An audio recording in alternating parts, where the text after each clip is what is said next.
as it were. And don't forget the drunkenness, because there's actually a theme of drunkenness here. Plutarch chose 4 people to exemplify the effects of bad character, the effects that bad character had on a man who had potential to be great. He paired 2 traitors, Alcibiades the Athenian and Coriolanus the Roman.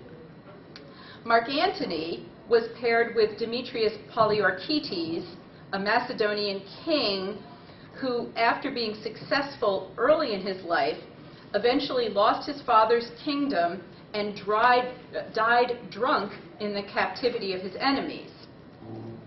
The parallels in the lives of Antony and Demetrius, as described by Plutarch, are strikingly similar.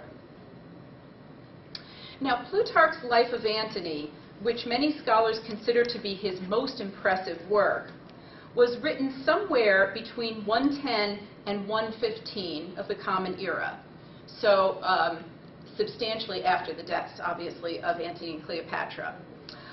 This was late in his life, and it was written as part of a group of lives that concerned other prominent Romans from the end of the Roman Republic, including Julius Caesar, Brutus, and Pompey.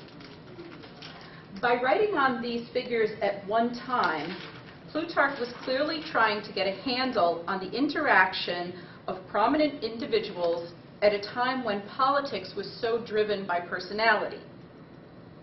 From the outset, Plutarch sets Antony up as a person who sold out his potential greatness with a series of bad choices brought on by a flawed personality.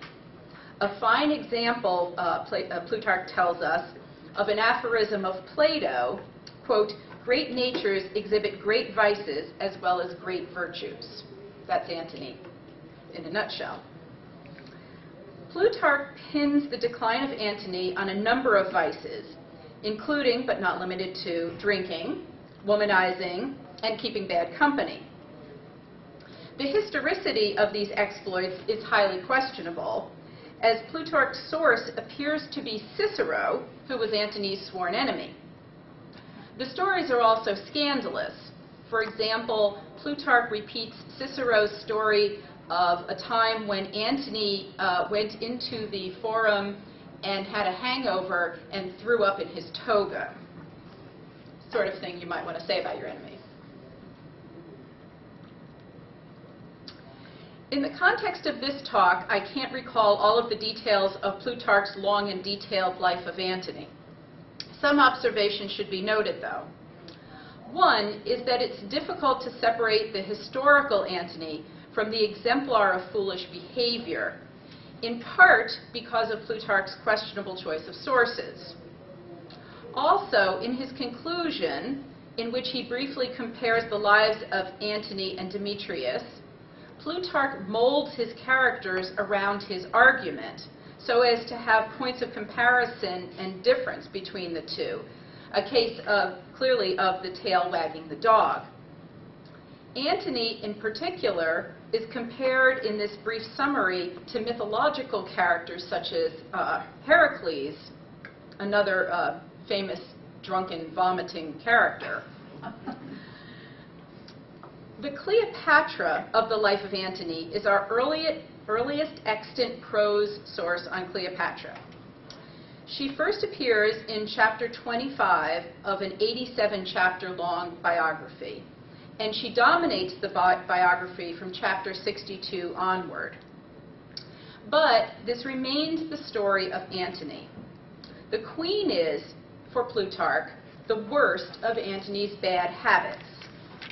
And I quote from section 25, "Such then was the nature of Antony, where now, as a crowning evil, his love of Cleopatra supervened, roused and drove to frenzy many of the passions that were still hidden and quiescent in him, and dissipated and destroyed whatever good and saving qualities still offered resistance." As bad habits go, Cleopatra was a colorful one. Her story is told in great detail.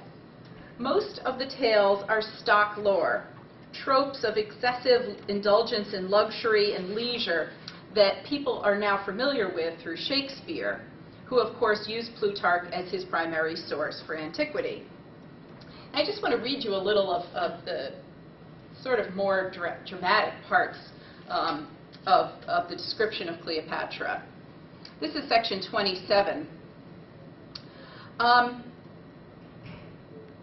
right.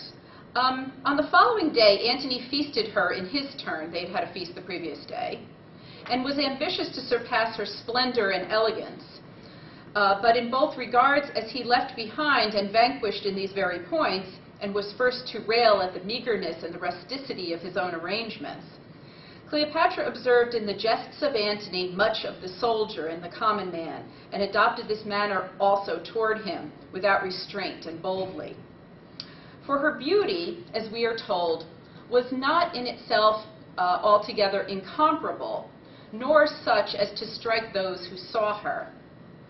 But converse with her had irresistible charm, and her presence, combined with the persuasiveness of her discourse and the character which was somehow diffused about her behavior toward others, had something stimulating about it. There was sweetness also in the tone of her voice, and her tongue, like an instrument of many strings, she could readily turn to whatever language she pleased, so that in her interviews with barbarians, she was seldom in need of an interpreter, but made her replies to most of them herself and unassisted, whether they were Ethiopians, troglodytes, Hebrews, Arabians, Syrians, Medes, or Parthians. Nay, it is said that she knew the speech of many other people also, although the kings of Egypt before her had not even made an effort to learn their native language, and some actually gave up their Macedonian dialect. Okay. We get these sort of descriptions of what her voice sounded like. You know, and what would Plutarch's evidence be for this 100 years later? But he also preserves these sort of anecdotes that she was able to speak to people in their native tongues. He offers no evidence for this. It's clearly just an anecdote that he's picked up somewhere. And it's one that I have to tell you, like at least 10 articles have been written on that business of what languages she spoke. Yeah, okay. I'll read a little more of this later. While Plutarch believed that Cleopatra provided the slippery slope for Antony's moral decline, he does not pin the blame completely on her. Antony, from his youth, engaged in foolish behavior, often acting in a base manner with his soldiers, drinking too much, and picking the wrong friends. Plutarch, interestingly, also finds fault with Antony's second wife, Cleopatra being essentially his fourth.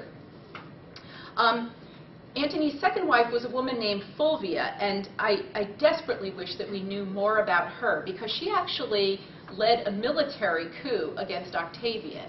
And we know about 3 sentences about this coup, and that's it. And it's really a shame that there's not more to be said here. It's an unfortunate thing, because she's probably a much more interesting character than Cleopatra in the long run.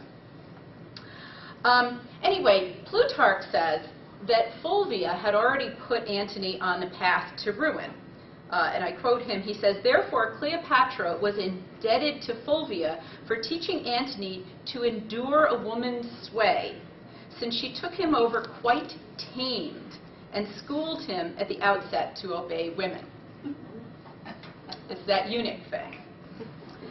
Antony, as was obvious to any Roman or to a Roman sympathizer like Plutarch, was not being the man that he could have been.